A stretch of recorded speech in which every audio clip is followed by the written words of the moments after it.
Bismillahirrahmanirrahim. Assalamu alaikum students. Today we will discuss project cost management, the chapter number 7 of our book. So in this lecture I will explain the tools required for activity duration and activity cost. We will focus on the conceptual insight of these tools, but before we proceed for the others, we must first refresh certain prerequisites.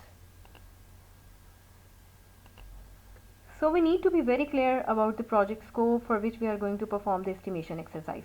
What is a project scope? As you all know, basically it is a clear set of objectives which are clearly defined by different stakeholders.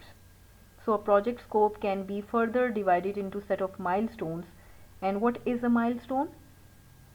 Milestone is a significant point or an event in a project.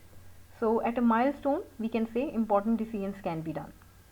Therefore, we can say milestones are very important part of our project journey. So this milestone can further be divided into set of activities. For example, to complete milestone 1, we need to complete activity 1 and activity 2. So after the completion of set of milestones, we will complete the set of project scope objectives.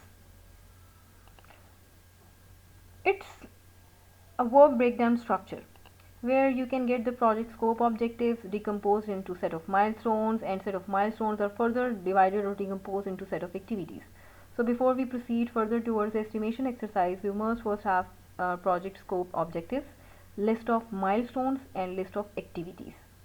So here are some terminologies we will revise again. Number 1 is the project scope. Project scope is basically the set of objectives for which we are going to perform the estimation exercise.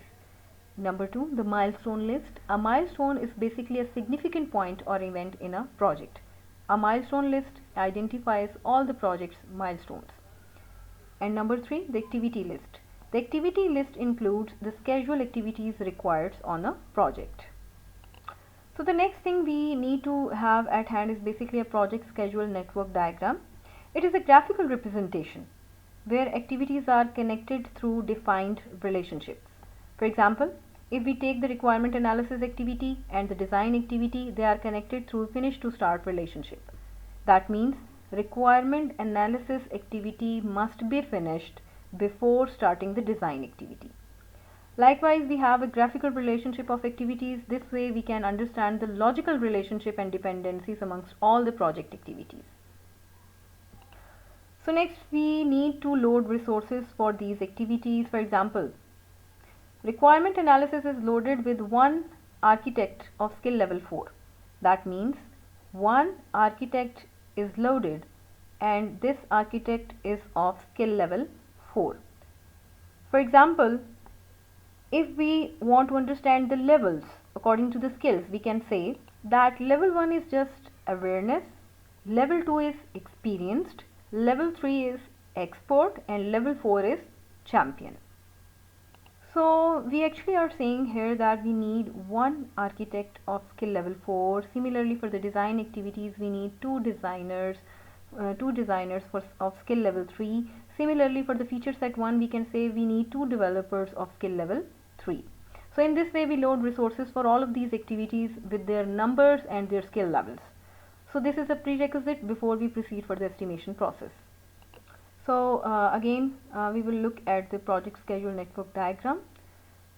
A graphical representation of the logical relationship or dependencies amongst the project schedule activities. This is a project schedule network diagram.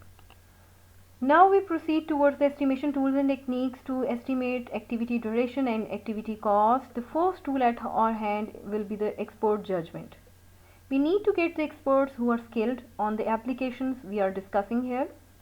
They should have exercised their skill of estimation in the past on the activities that are discussing.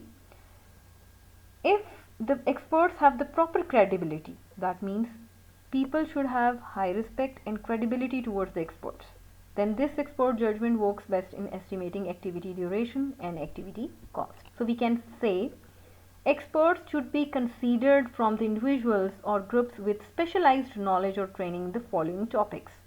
Number 1, the application knowledge that we are going to build, or number 2, the expertise in estimation procedures.